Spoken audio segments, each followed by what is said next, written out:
বহুত দিনৰ পৰা এটা আশা ৰাখিছিলোঁ যে এদিন গোৱাত ফুৰিবলৈ যাম। সেয়ে বিতুল দা, অয়ন দা আৰু মই শিমলুগুৰিৰ পৰা ট্ৰেইনেৰে চেন্নাইলৈ আৰু চেন্নাইত কিছুদিন থাকি বাছেৰে গোৱালৈ বুলি যাত্ৰা কৰিছিলোঁ।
আমি থকা ৰুমৰ কাষতে এয়া আমি সাগৰত নামিবৰ বাবে কিছু চোলা কাপোৰ লৈ লওঁ।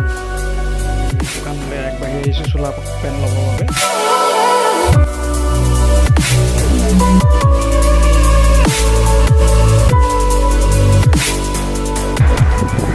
এখন বিশেষ হোটেলত এইখনতে আমি আছিলোঁ দেই, এই হোটেলখনতে ইয়াতে আছোঁ মানে।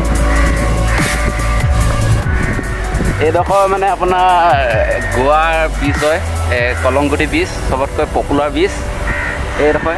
এতিয়া আমি গৈ আছোঁ। কি হয় অঁ, তাৰ ইটো ছাইডত বাঘা বীচ আছে। এয়া মোৰ লগত শান্তনু এয়া তেখেতে কেমেৰা ধৰি আছে। এইজন শান্তনু দেই, এইজন শান্তনু কি হ'ল ইমান দিন মই ইমান দেৰি লাগে মানে বাছত উঠিয়ে পোৱা নাই। বাছত উঠোঁতে মানে একেবাৰে কেইঘণ্টা উঠিলে কৈ দিয়ক। ঘণ্টাটো কিমান আছিলে? 24 ঘণ্টা বাছত উঠিছোঁ। মই দেখিছোঁ অলপ চলপ ভালে লাগিছে। এইজন বিতুল বহি আছে বুলি কোৱা। ইয়াতে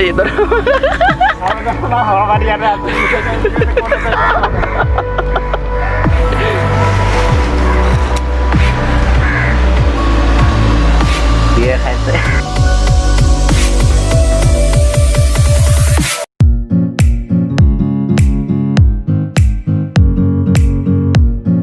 गोवा का जो कलंगटी बीच है ना, कलंगटी का मजा है जी।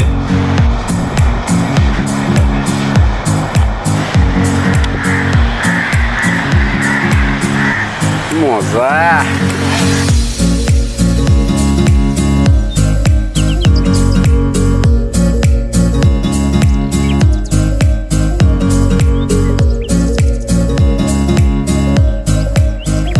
বাঘা বীচ আৰু কলংগুটি বীচ দুইখন ওচৰা ওচৰি, আৰু আমি গম পাইছিলোঁ যে বাঘা বীচত থাকিবলৈ ভাল। গতিকে আমি আগতীয়াকৈ অনলাইনত হোটেলৰ ৰুম বুকিং কৰি থৈছিলোঁ। আৰু কোনোবাই যদি আহিব বিচাৰে আগতীয়াকৈ হোটেলৰ ৰুম বুকিং কৰি থ'লে সুবিধা হয়।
জীৱনত প্ৰথমবাৰৰ বাবে 24 ঘণ্টা একেৰাহে বাছত উঠিছিলোঁ। গতিকে গাটো মোৰ অলপ বেয়া বেয়া লাগি আছিলে। সেয়েহে মই প্ৰথম দিনাখন সাগৰত নানামিলোঁ আৰু পাৰতে বহি বুটুলদা আৰু এৰণদাকে চাই থাকিলোঁ।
গোৱাত সাগৰৰ পাৰত ৰাতিৰ পৰিৱেশটো বহুত ভাল লাগে।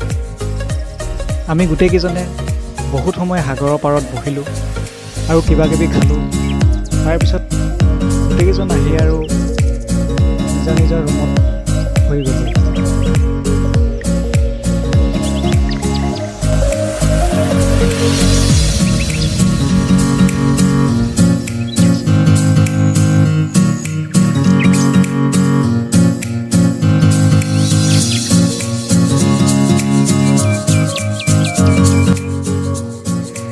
আমি তিনিজন আছিলোঁ। আমাৰ তিনিজনৰ লগতে দেলহি ফ্ৰেণ্ড এজনেও আমাক লগ দিলে, যিহেতু সেই ফ্ৰেণ্ডজন আমাৰ ৰুমৰ কাষতে তেওঁ ৰুম লৈছে। এয়া আমাৰ যাত্ৰা আৰম্ভ স্কুটিত। ঠিকে আছে নাই? ভালছে চাই লওক।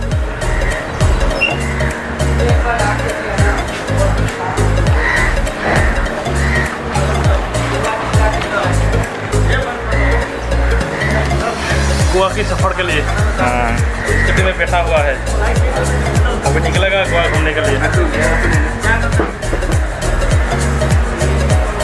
छोटा मोटा हेलमेट, मुझे लंबा है, हेलमेट छोटा है, ऐसे ही चलेगा गोवा घूमने के लिए। बाद में लगा लगा গোৱাত ফুৰিবলৈ বহুত ভাল। নিজৰ ইচ্ছামতে তাত যিকোনো ধৰণৰ গাড়ী, বাইক বা স্কুটি ল'ব পাৰে। আমি দুখন স্কুটি ল'লোঁ। 3 দিনৰ বাবে লৈছিলোঁ। স্কুটিৰ ভাড়া প্ৰতিদিনে 300 টকাকৈ হয়।